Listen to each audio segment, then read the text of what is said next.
یہ پورا ایریا یہ بتایا جاتا ہے کہ یہی میدان کربلا بھی ہے، یعنی کربلا کا جو مارکا تھا وہ اسی جگہ پر، اس پورے ایریا میں ہی کہیں ہوا تھا، کیونکہ جب امام حسین کی شہادت کی جگہ بھی یہاں موجود ہے تو آپ اس سے سمجھ سکتے ہیں کہ اسی ایریا میں یہ مارکا ہوا ہوگا، اسی ایریا میں یہ جنگ ہوئی ہوگی۔ گلشن فاطمہ کے پھول بھوکے پیاسے یہاں شہید کیے گئے، پانی بند کر دیا گیا، نہر فرات قریب تھا مگر پانی نہیں پینے دیا گیا۔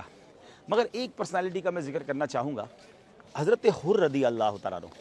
اچھا، آپ کی شان یہ ہے کہ دیکھا جائے تو آپ وہی تھے جنہوں نے امام حسین کو کربلا کے اس میدان میں انٹرسیپٹ کیا تھا۔ آپ تو کوفہ جا رہے تھے نا، یہ ایکچولی یہ کوئی آبادی نہیں تھی، یہ پورا ایک ریگستان تھا، دریا کا کنارہ تھا، اور امام حسین کو یہاں روک لیا گیا کوفہ جانے سے۔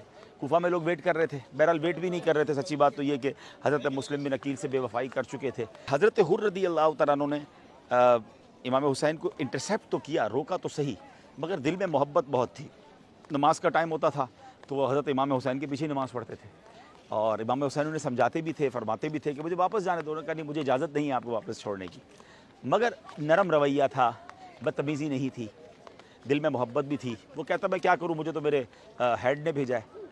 بہرحال پھر جب دیکھا کہ امام حسین بیعت نہیں کر رہے یزید کی، اور حر جو ہے وہ تھوڑا سا نرمی بھی کر رہے ہیں، تو اب یزید پلید نے، ابن زیاد نے 22,000 کا لشکر بھیج دیا۔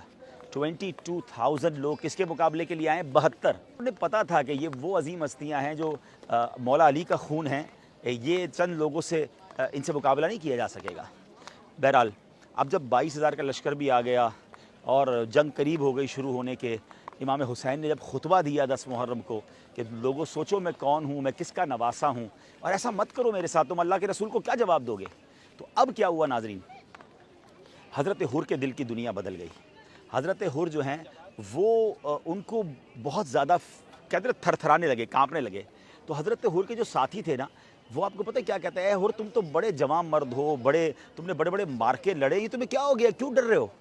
تو آپ نے بڑا تاریخی جملہ کہا کہ مجھے جنت نظر آ رہی ہے سامنے، اور تمہارے ساتھ کھڑا ہوں تو ایسا لگ رہا ہے مجھے دوزخ اپنی طرف کھینچ رہی ہے۔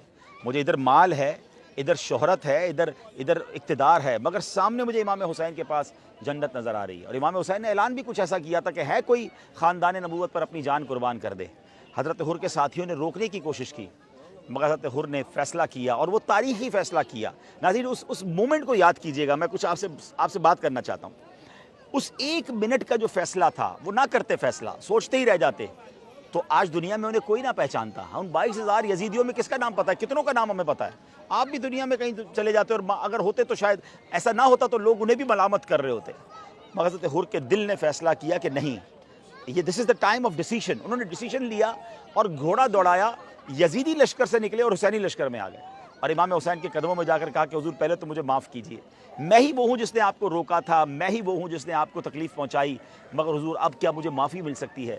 امام حسین تو خاندان نبوت کے چشم و چراغ ہیں نا، نبی پاک کے نواسے ہیں، آپ نے فرمایا تمہیں معافی ہے۔ اب انہوں نے کہا حضور اجازت دیں، میں اب آپ کی طرف سے لڑوں گا۔ یہ عجیب منظر تھا کہ تھوڑی دیر پہلے جو یزیدی لشکر میں ہے، تلواریں لیے کھڑے ہیں، اب انہی کے لشکر کا ایک سپاہی، بلکہ انہی کے لشکر کا ایک اہم سپاہی جنرل، اب وہ سامنے والی فوج کی طرف سے لڑنے آ رہا ہے۔ اور ایسا ہوا کہ اب لڑتے لڑتے لڑتے اب شہید ہو گئے۔ اللہ اکبر۔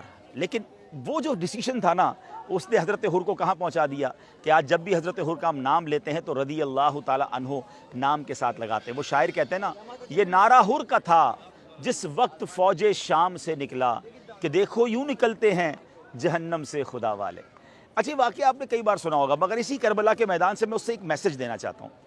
ہم میں سے بہت سارے ایسے ہوں گے جو حرام کما رہے ہوں گے، مجھے سننے والوں میں سے ہو سکتا ہے ایسے بہت سارے ہوں گے جو غلط کام کر رہے ہوں گے، کوئی شراب پینے والا، کوئی بدکاری کرنے والا، کوئی حرام زندگی گزارنے والا۔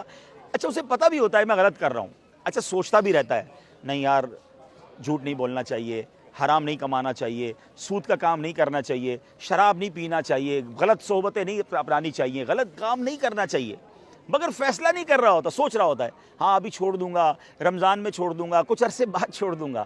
لیکن اسی کچھ عرصے بعد میں کرتے کرتے کئی لوگ دنیا سے چلے گئے۔ حضرت حر کا یہ واقعہ مجھے اور آپ کو جھنجھوڑ رہا ہے کہ دیر نہ کیجیے، ہمت کیجیے، نکلیے یزیدی کاموں سے۔ ہاں یزیدی کام ہی تو ہیں، یزید کے لشکر والے کیا کرتے تھے؟ شراب پیتے تھے، ناچ گانے، ڈھول تماشے، بے حیائیاں، بدکاریاں۔ نکلیے یزیدی کاموں سے، آئیے حسینی قافلے کی طرف فیصلہ کرنا ہوگا، حرام روزی چھوڑنی ہوگی، برے کام چھوڑنے ہوں گے۔ یہ 1 منٹ کا ڈیسیشن جو ہے نا آپ کو یزیدی کاموں سے نکال کر حسینی کے امام حسین کے قدموں میں لے آئے گا۔ کربلا کے میدان سے دیا ہوا یہ میسج امام حسین اور حضرت عباس کے دونوں مزارات کے درمیان میں کھڑے ہو کر جو میں پیغام دے رہا ہوں، اللہ کرے یہ دل میں اتر جائے میری بات، اللہ کرے کہ ہمیں ان کی باتوں سے ہمیں یہ فیضان مل جائے، ان فضاؤں سے بھی یہ فیضان مل جائے کہ ہم سب اب امام حسین کا روضہ ہمارے سامنے ہے۔ تو پیغام قبول کیجئے، زندگی میں تبدیلی لائیے، آئیے حسینی کاموں کی طرف۔ حسینی کام کیا ہے؟ نماز پڑھنا۔ کربلا کے میدان میں بھی تو نماز پڑھی تھی نا۔ اچھا یہاں بیویاں بھی تھیں، خاندان نبوت کی خواتین تھیں، گھر کے نوجوانوں کی لاشیں پڑی ہیں مگر پردہ نہیں چھوڑا۔ تو میری بہنیں بھی کربلا کے میدان سے پیغام لے کے اب پردہ کریں گی۔ حسینی کام کیا ہے؟ نمازیں ہیں، دعائیں ہیں، سجدے ہیں، صبر بھی تو ہے نا۔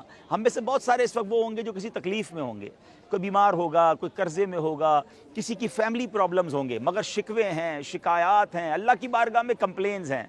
یہ میدان بتا رہا ہے کہ زباں پر شکوے رنج و الم لایا نہیں کرتے، نبی کے نام لیوا غم سے گھبرایا نہیں کرتے۔ میرے پیر و مرشد فرماتے ہیں نا، پیارے مبلغ معمولی سی مشکل پہ تو گھبراتا ہے، دیکھ حسین نے دین کی خاطر سارا گھر قربان کیا۔